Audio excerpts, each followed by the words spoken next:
জামাত কি কখনো নরম রাজনীতি করে ক্ষমতায় আসতে পারবে? আপনাদের কি মনে হয়? জামাতের সিস্টেম ভালো, যে কোনো অপরাধীকে ক্ষমা করে দেওয়া। জামাত এ পর্যন্ত যত জুলুম অত্যাচার নির্যাতনের শিকার হয়েছে, যখনই সুযোগ পেয়েছে তারা প্রতিহিংসার রাজনীতি করে নাই, অপরাধীকে ক্ষমা করে দিয়েছে। আর এই ক্ষমা করার সিস্টেমে, এই উদারতার মাধ্যমে কি জামাত কখনো রাষ্ট্র ক্ষমতায় আসতে পারবে? আপনাদের আসলে কি মনে হয়? বর্তমান 2026 সালের ত্রয়োদশ জাতীয় সংসদ নির্বাচন বেশিরভাগ কেন্দ্রে জামাত পেশি শক্তির কাছে হেরে গিয়েছে। প্রচারণা করতে গিয়ে প্রত্যেকটা মুহূর্ত বাধার মুহূর্তে পড়েছে, তাদের নারীরা হেনস্থার শিকার হতে হয়েছে।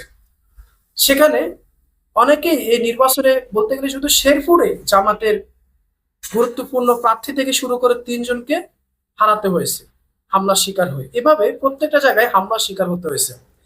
আবার নির্বাচনের পরে, নির্বাচনের দিন জামাতের অনেক নেতা বা নেতা নেত্রীদের, আপনার যারা জামাত করে, জামাত সমর্থন করে, তাদের বাড়ি ঘরে হামলা চালাইছে। এতে করে জামাত কোনো শক্ত অবস্থানে পদক্ষেপ নিতে পারে না। একটা সময় যদি জামাত ক্ষমতায় চলেও আসে, জামাতে উদারতা দিয়ে কতদিন ক্ষমতায় টিকতে পারবে?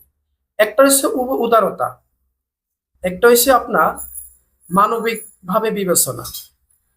দুটা কিন্তু এক নাকি? একজন সন্ত্রাসী তারা কখনো মানবতা হয় না, আপনার তাদের ভিতরে কোনো মানবতা থাকে না। সন্ত্রাসীর ভিতরে কোনো দরদ থাকে না। সন্ত্রাসীরা শুধু, কখনো যদি আপনি দেখবেন সন্ত্রাসীরা চুপ থাকে, তখন বুঝতো যে সেই সন্ত্রাসী সুযোগের অপেক্ষায় আছে। সুযোগ পেলে সে সন্ত্রাসী রূপ দেখানো শুরু করে। কিন্তু তার ভিতরে কোনো অনুতপ্ত নেই, অনুভব নেই যে সে এত কাল সন্ত্রাসী করছে, এখন আবার সুযোগ পাচ্ছে, আবারও সন্ত্রাসী করতেছে। জামাত ক্ষমতা থাকলে আসলে এই উদারতা দেখিয়ে সে তারা 1 ঘন্টা ক্ষমতায় টিকতে পারবে না।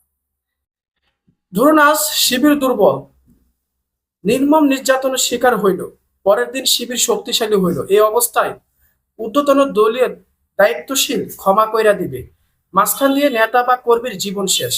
যারা মারা গিয়েছে, যারা নির্যাতনের শিকার হয়েছে, তারাই মাঝখান দিয়ে লুজার হয়েছে। শিবির বা জামায়াত কর্মীদের জীবনের মূল্য খুবই তুচ্ছ।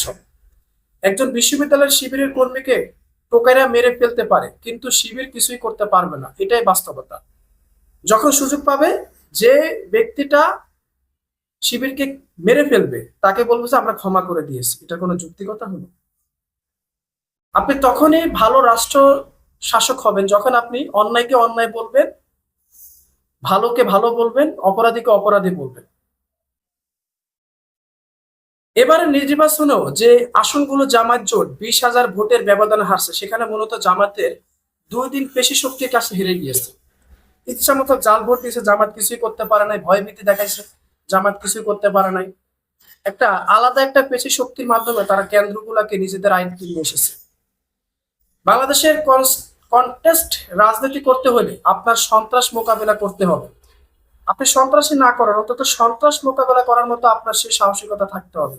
কিন্তু আপনি মুখে নিন্দা জানিয়ে কতটুকু আগাইতে পারবেন? কিছু করার নাই। কে কি মনে করলো তাতে কিছু যায় আসে না। যখন আপনার জীবন চলে যাচ্ছে, তখন কে কি বা ভাবলো কেয়ার করার জোর আপনার সময় নেই। আপনাকে যখন একটা পক্ষ মেরে ফেলার মতো অবস্থা তৈরি হয়েছে, আপনি তখন নিন্দা জানাচ্ছেন, আপনি বিচার চাচ্ছেন, যেখানে বিচারই নেই, তখন তো আপনি আগাইতে পারবেন না। আপনার জেন্টলম্যান লিগ করে চ্যারিটি করা যাবে, রাজনীতি করা হবে না। সব পক্ষের হাতে মার খেয়েও লাভ নেই।